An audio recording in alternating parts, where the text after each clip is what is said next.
السلام عليكم. ليه بقى نشتريه من بره واحنا اساتذه فيه؟ هخليكوا اساتذه فيه بجد. هعمله النهارده بالسمنه وهعمله كمان بالزيت، الاتنين مع بعض عشان يبقى على قد ايدينا كده وطعمه يجنن. يلا بينا. النهارده هنعمل مقدار كيلو من الدقيق، ده دقيق فاخر او دقيق كحك والبسكويت. هحط عليه على طول معلقه صغيره من الملح واقلب كويس قوي.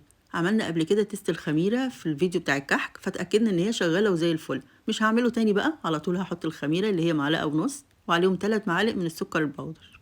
اللي حابب بقى هنا يحط شمر وينسون وينكه بأي نكهات هو عايزها براحتكم خالص، بس أنا النهاردة هحط ربع معلقة فانيليا علشان أنا مش عايزة لا شمر ولا ينسون، إحنا بنحبه كده.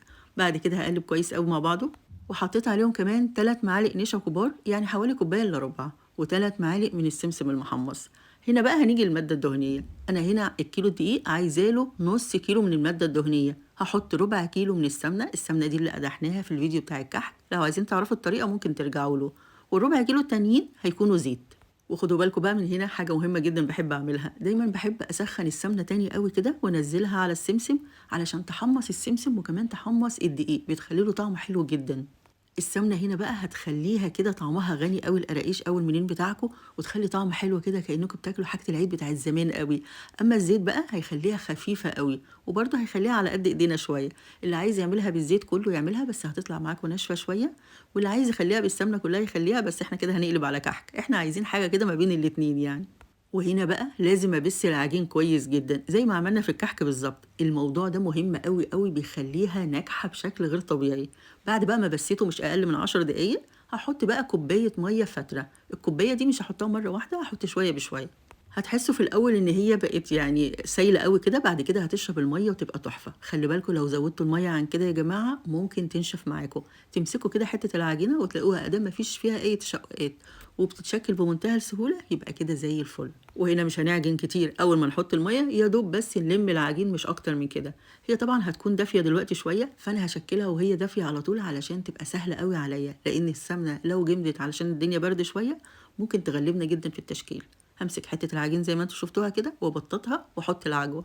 العجوه دي عملتها ازاي؟ انا جبتها جاهزه كده وحطيتها في طاسه مثلا او كزرونه، وعليهم معلقتين من السمنه، وعلى نار هاديه جدا حاولت بقى اسيحهم واخلطهم كويس قوي. لو ما حطيتوش السمنه في العجوه هتنشف معاكم وتبقى وحشه جدا. بس اختصرت الخطوه دي بصراحه يا جماعه عشان ما اطولش عليكم الفيديو قوي. هنا بقى بططتها وحطيت العجوه في النص زي ما انتوا شايفين. العجوه هنا كانت قليله شويه، انا عندي ناس بتاكل العجوه كتير وناس بتاكل العجوه قليله، فهعمل اول صاج كده العجوه فيه قليله، والتاني هزود العجوه فيه شويه. جبت طبعا صينيه الومنيوم ودهنتها دهنه زيت، والومنيوم احلى خبيز يا جماعه، بس لو مش موجوده اي نوع ينفع.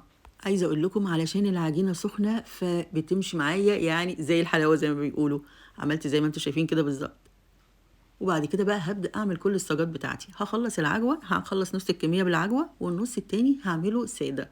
بس الأول هوريكم كمية العجوة لما زادت، يعني حسب ما انتوا عايزين. شوية بقى هعملهم السادة دول، بس يعني هكبرهم شوية عن اللي بالعجوة، يعني هخليهم مطولين شوية علشان طبعا كوباية الشاي بلبن. فهعملهم واحطهم في صينية لوحدهم يا جماعة، يعني خلوا اللي فيه عجوة كتير في صينية واللي فيه عجوة قليل في صينية، والكمان السادة في صينية لوحده خالص. عايزة اوريكم بس كيلو دقيق عمل كمية والله بجد حلوة جدا، يعني الكمية دي كلها بكيلو دقيق. هسيبهم بقى يختمروا مش اقل من ساعة، ساعة وربع.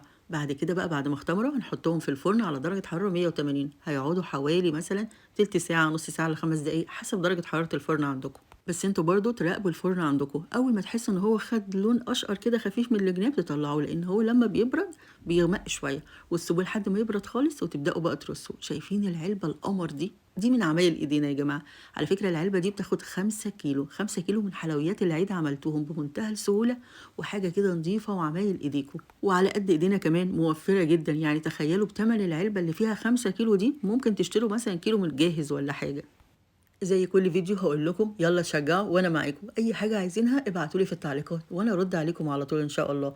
اعملوا الحاجات اللي العيد في البيت. ولو عجبكم الفيديو بعد اذنكم يعني يا ريت تبعتوه لكل حبايبكم، شيروه على اكبر نطاق. ولو لسه اول مره بتشوفوني انا اسماء بحيري، ما تنسوش تشتركوا في قناتي وتفعلوا زر الجرس علشان اي وصفه جديده ان شاء الله انزلها يجي لكم اشعار بيها.